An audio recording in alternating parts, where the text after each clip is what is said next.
একটা কাগজে কলম নিয়ে লিখে ফেলেন যে আপনার মধ্যে কি কি বদভ্যাস আছে। বদভ্যাস নম্বর 1, 2, 3।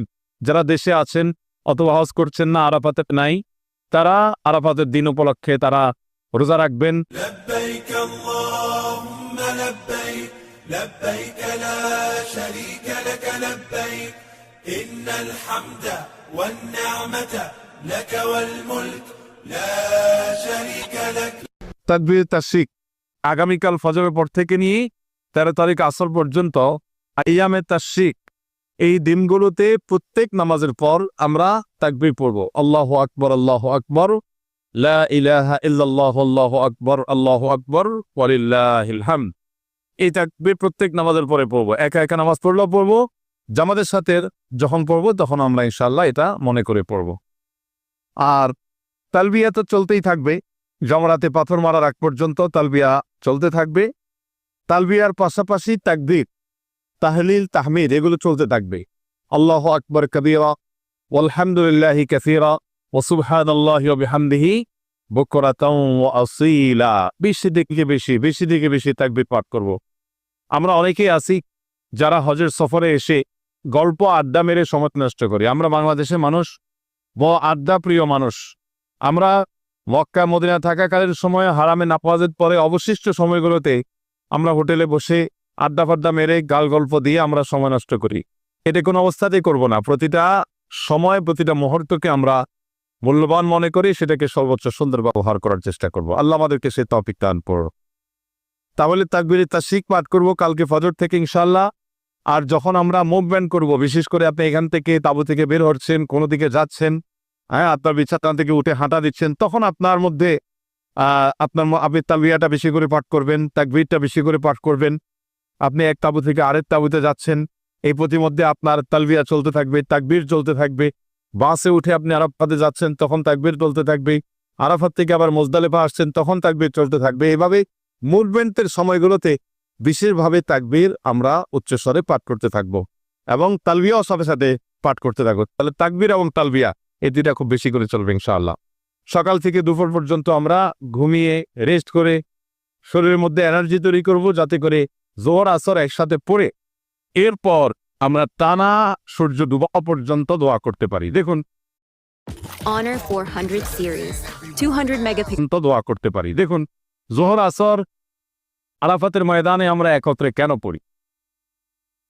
এর একটি কারণ এটিও যে দোয়ার জন্য আসরের সালাতকে জোহরের সাথে পড়ে এরপর প্রিয় নবী সাল্লাল্লাহু আলাইহি সাল্লাম দীর্ঘ সময় দোয়ায় মাশগুল হয়ে যেতেন। তার মানে আরাফাতের দিনের দোয়া এত গুরুত্বপূর্ণ যে 2 ওয়াক্ত নামাজ একসাথে পড়ে তারপর আমরা টানা সূর্য ডুবা পর্যন্ত যাতে বিরতিহীনভাবে দোয়া করতে পারি, সেই সুযোগ আমাদেরকে দেয়া হচ্ছে।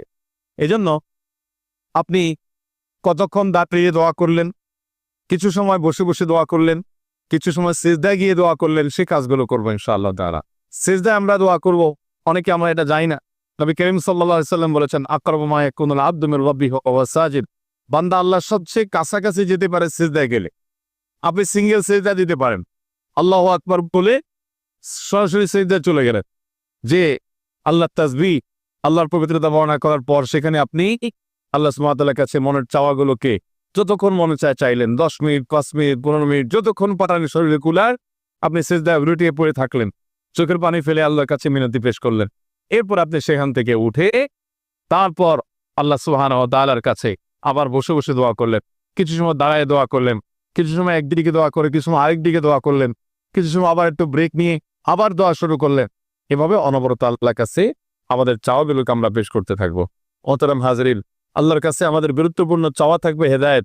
আমরা যেন হেদায়েতের উপরে থাকতে পারি, আল্লাহ যেন আমাদের উপরে সন্তুষ্ট হন, আমাদের হজ্জা যেন হজ্জে মাবরুর হয়, আমরা যেন দুনিয়া থেকে বেগুনাহ হয়ে গুনাহমাপ্ত হয়ে প্রাপ্ত গুনাহ মাফ করে তারপর আমরা দুনিয়া থেকে যেতে পারি। এই চাওয়াগুলো আল্লাহর কাছে খুব বেশি বেশি করে হবে। সমস্ত হাজিদের জন্য দোয়া করব এবং ইতিপূর্বে যারা হজ করেছেন তাদের জন্য দোয়া করব, ভবিষ্যতে যারা হজ করবেন তাদের জন্য দোয়া করব। যত বেশি অন্যের জন্য দোয়া করবেন, আল্লাহর ফেরেশতা, নিযুক্ত ফেরেশতা আপনার জন্য বলবেন ওয়ালাকা মিসলা যালিক, এবং তোমার জন্য একই জিনিস আল্লাহর কাছে আমরা চাই, তোমাকেও আল্লাহ তাআলা একই জিনিস দান করুক। অর্থাৎ আপনি ফেরেশতাদের দোয়া পাবেন যদি আপনি অন্য মুসলমানের জন্য দোয়ার পরে।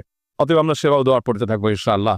মোহতারাম হাজরিন, আমি প্রায় সব জায়গায় বলে থাকি, দেখুন, আরাফাতের দোয়া এটা গুলি মিস হলেও এই দোয়া মিস হয় না।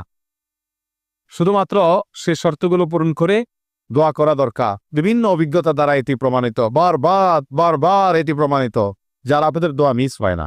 কিন্তু দোয়া করার মতো করতে হবে।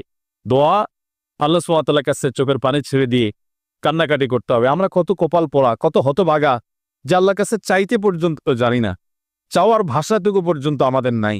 আমাদের হৃদয়টা গলা তো পরের কথা, চোখ দিয়ে পানিটা পর্যন্ত আসে না। আমরা এত হতভাগা হয়ে গেছি। এই কথাগুলো যখন ভাববো তখন আমার অন্তরটা আরো বিগলিত হওয়ার কথা, এবং এগুলো চিন্তা করার পর আমার মধ্যে অপরাধ বোধ আরো বেশি জাগ্রত হওয়ার কথা। আমার মধ্যে নাখান্দা নালায়েককে আল্লাহ তাআলা আসার তৌফিক দিয়েছেন, আমি তার শুকরিয়া আদায় করা দরকার। আর শুকরিয়া আদায় করে এভাবে দোয়া করতে থাকবো ইনশাআল্লাহ।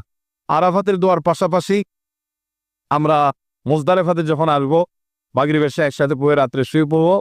ফজর আউয়াল ওয়াক্তে পড়ে সূর্য উঠার আগে আগে আমরা চলে যাব মিনাতে, কিন্তু ফজরের পর থেকে নিয়ে চতুর্পাশ ফর্সা হওয়ার আগ পর্যন্ত আমরা আবার দোয়া করতে থাকবো। হজে দোয়ার এতগুলো জায়গা আছে, হাসান বসরি রহমতুল্লাহ আলাইহি বলেছেন 14টা জায়গা আছে দোয়া কবুলের। মক্কাতে, মিনাতে, মুজদালিফাতে, আরাফাতে সবগুলো বেরিয়ে। এই দোয়ার জায়গাগুলো বারবার আমরা পাবো না এবং সুযোগ বারবার আসবে না। এই জন্য মনোযোগের সাথে আমরা দোয়া মাসগুলো হবো ইনশাআল্লাহ তাআলা। আরাফাতের দিনের শ্রেষ্ঠ দোয়া আপনারা ইতিমধ্যে শুনেছেন, বারবার জেনেছেন। খায়রুদ দুআই দুআউ আরাফা ইয়াউমে আরাফা ওয়া খায়রু মা কুলতু আন-নাবিয়্যুনা মিন ক্বাবলি। নবী সাল্লাল্লাহু আলাইহি ওয়াসাল্লাম বলেছেন, আরাফাতের দিনে আমি এবং আমার পূর্বে যত নবীরা এসেছেন, যত কথা আল্লাহর কাছে আরাফাতে বলেছেন, যত দোয়া করেছেন, এর ভিতরে সবচেয়ে উত্তম হলো লা ইলাহা ইল্লাল্লাহু ওয়াহদাহু লা শারীকা লাহু লাহুল মুলকু ওয়া লাহুল হামদ ওয়া হুয়া আলা কুল্লি শাইইন কাদির। আমরা এই আমলটা খুব বেশি বেশি করবো ইনশাআল্লাহ। আরাফাতের দিনের রোজা এটা হাজী সাহেবদের জন্য না, যারা দেশে আছেন অথবা হজ করছেন না, আরাফাতে নাই, তারা আরাফাতের দিন উপলক্ষে তারা রোজা রাখবেন। এবং আরাফাতের দিনের যে আমলগুলো আছে, বিশেষ করে দোয়ায়ে আরাফা, যেটা লা ইলাহা ইল্লাল্লাহু ওয়াহদাহু লা শারীকা লাহু লাহুল মুলকু ওয়া লাহুল হামদু ওয়া আলা কুল্লি শাইইন কাদির, সেটা পাঠ করা আর অন্যান্য আমলগুলো আমরা ইনশাআল্লাহ করতে থাকবো। আল্লাহ সুবহানাহু ওয়া তাআলা আমাদেরকে মাবরুর হজ করে, এমন হজ করে যে হজের বিনিময়ে আখিরাতে জান্নাত আর দুনিয়াতে গুনাহ মাফ, এই দুইটা জিনিস নিয়ে আল্লাহ তাআলা আমাদেরকে যাওয়ার তৌফিক দান করো। সবাই সেটার জন্য নিয়তগুলোকে যেমন খারিজ করব, এবং মাবরুর হজের জন্য যে বাধাগুলো আছে সে বাধাগুলো রিগাবার চেষ্টা করব। কোনো বিতর্ক, অবস্থা, ঝগড়া জাতি করব না। অনেক সময় দেখা যায় টয়লেটে একটু সামান্য এদিক সেদিক হওয়াতে বাদানুবাদে জড়ায় যাই, আমরা তর্কে জড়ায় যাই। এতে কোনো মাবরুর হজকারী মানুষের কাজ হতে পারে না। মাবরুর হজকারী মানুষ স্যাক্রিফাইস করবে, স্যাক্রিফাইস, ত্যাগ এবং ত্যাগ। এটাকে নিজেকে নিয়ন্ত্রণ করার একটা বড় প্রশিক্ষণ কেন্দ্র বলতে পারেন। কিভাবে নিজেকে কন্ট্রোল করতে হয়, আত্মনিয়ন্ত্রণ করতে হয়, তার প্রশিক্ষণ হজ আমাদেরকে দেয়। আমরা সেটা করবো ইনশাআল্লাহ তাআলা। আল্লাহ সুবহানাহু ওয়া তাআলা আমাদের সবাইকে সেই তৌফিক দান করুন। মোহতারাম হাজিরিন, আমরা সবাইকে দোয়াতে শামিল রাখবো। আমিও আপনাদের জন্য দোয়া করবো ইনশাআল্লাহ বিইذনিল্লাহ। শেখ আব্দুল মোহাম্মদ সাইফুল্লাহ ভাইয়ের নেতৃত্বে আপনারা হজ সম্পন্ন করছেন, এটা আপনাদের জন্য অনেক বড় সৌভাগ্যের বিষয়। প্রথমত, এই লোকটা হলো হজ পাগল মানুষ। কিছু মানুষ আছে হজ পাগল ও উমরা পাগল, অর্থাৎ এটার মধ্যে সে পড়ে থাকতে পছন্দ করে, ভালোবাসে এটাকে। তো এই আল্লাহ বান্দাটা সে মানুষ, আমি যতটুকু জানি তাকে ওলা উযাক্কি আল্লাহি আহাদা। তো সেই হিসাবে আপনারা সৌভাগ্যবান যে একজন হজ পাগল মানুষের সাথে আছেন, যিনি হজ এবং হাজিদের খেদমতে নিজেকে অনেক বেশি নিয়োজিত রাখার চেষ্টা করেন। আল্লাহ সুবহানাহু ওয়া তাআলা আমাদের সবার হজ যাত্রাকে সহজ করে দিন, সমস্ত আমলগুলোকে সহজ করে দিন, আমাদের দোয়াগুলোকে আল্লাহ তাআলা ভরপুর কামিয়াব এবং কবুল করে নেন। মাবরুর হজ করে আমাদেরকে ফিরে যাওয়ার তৌফিক দান করুন। আমাদের চোখগুলো যেন অশ্রু সজল হয়, আমাদের অন্তরগুলো যেন বিগলিত হয়, আমাদের তওবাগুলো যেন সুদৃঢ় হয়, আমরা যেন পরিবর্তন করে নিজেদেরকে এখান থেকে যেতে পারি। অনেক হাজী সাহেব আছেন হজ এখানে রেখে চলে যান, না ভাই হজ সাথে নিয়ে যাব। হজ এর মাধ্যমে নিষ্পাপত্য যেটা অর্জিত হচ্ছে সেটাকে ধরে রাখার চেষ্টা করব, এবং আমরা আমাদের দেশে যাওয়ার পর আমরা চেষ্টা করব মুত্তাকি হয়ে বেঁচে থাকার, নামমাত্র হাজী না হয়ে আমরা যেন মুত্তাকি হয়ে বেঁচে থাকতে পারি। সেজন্য আল্লাহর কাছে দোয়া করব, চেয়ে নিব যে আল্লাহ, এখানে আমার মনের যে আবহ, মনের যে পরিবেশ তৈরি হয়েছে, আমার দেশে ফেরার পরও যেন সেটা বলবৎ থাকে, বরং উত্তরোত্তর যেন আরো বৃদ্ধি পায়। এবং সেটার জন্য আমার কর্তব্য হবে ভালো সার্কেল মেনটেন করা, নেককার, মুত্তাকি, পরহেজগার, আল্লাহ বিরু, লোভ লালসা নাই, দুনিয়ার মোহ নাই, তারপর সচ্চরিত্রবান, আমলি, নামাজি, দান দক্ষিণাকারী, এরকম মানুষ যারা আছে তাদের সোহবত, তাদের সান্নিধ্যে আমরা বেশি বেশি করে উঠাবো। দেশে গিয়ে আপনি যত নেককারদের সোহবতে, তাদের সান্নিধ্যে, তাদের সংস্রবে, তাদের বলদায়ে আপনি থাকবেন, সার্কেলে থাকবেন, তত বেশি আপনি হজকে ধরে রাখতে পারবেন, অর্থাৎ হজের নূরটাকে আপনি ধরে রাখতে পারবেন এবং ইবাদত বন্দেগীর ধারা অব্যাহত থাকবে ইনশাআল্লাহ তাআলা। আল্লাহ সুবহানাহু ওয়া তাআলা আমাদের সবাইকে সে তৌফিক দান করুন। যত বদভ্যাস আছে সম্ভব হলে একটা চিরকুট লিখে ফেলান, একটা কাগজে কলম নিয়ে লিখে ফেলেন যে আপনার মধ্যে কি কি বদভ্যাস আছে। বদভ্যাস নম্বর 1, 2, 3, বদমেজাজি আছে, গালমন্দ করার বদস্বভাব আছে, লোভ লালসা হয়, কৃপণতার বদস্বভাব আছে, পরিবারের সাথে দুর্ব্যবহার করার অভ্যাস আছে, অধীনস্থদের সাথে খারাপ ব্যবহার করার অভ্যাস আছে, নামাজে গাফিলতি আছে, ফজরের জামাতে গাফিলতি আছে, আমার অন্য আরেকটা ত্রুটি আছে। এগুলো সব লিখে ফেলার, একটা একটা করে তালিকা ধরে ধরে আল্লাহর কাছে তওবা করেন, আল্লাহর কাছে সাহায্য চান। মনে রাখবেন, আল্লাহ ছাড়া আমাদেরকে কেউই আমাদের গুনাহগুলো থেকে পরিপূর্ণভাবে মুক্ত করতে পারবে না। এই জন্য আল্লাহর কাছে সারেন্ডার করার দিন, পরিপূর্ণভাবে সারেন্ডার করার দিন। আল্লাহ তাআলা আমাদের সবাইকে সেভাবে সারেন্ডার করার, আত্মসমর্পণ করার তৌফিক দান করুন।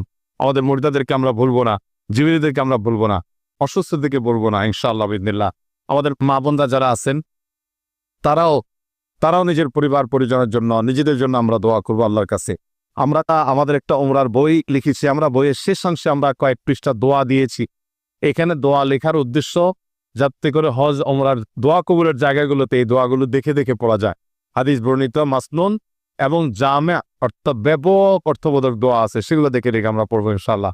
আমাদের মা বোনরা যারা এসছেন আপনারাও একইভাবে একই আমলগুলোতে মনোনিবেশ করবেন এবং আপনারাও আল্লাহর দিকে রুজু হয়ে চোখের পানি ফেলে কান্নাকাটি করবেন। আরাফাতের ময়দানে তামাশা দেখতে যাবেন না, তামাশা দেখে সমনষ্ট করেন আমরা অনেকেই, সেখানে দেখা যায় ঘোরাফেরা করে, তামাশা করে, এদিক সেদিক করে সমনষ্ট করে, সেটা যেন না হয়। পরিপূর্ণ সময়টা আমরা কাজে লাগাবার চেষ্টা করব। আমাদের মা বোনদের জন্য আমরা দোয়া করতে আল্লাহ রাব্বুল আলামিন তাদেরকেও হজ্জে মাবরুর করে, মাকবুল হজ করে তারপরে যাওয়ার তৌফিক দান।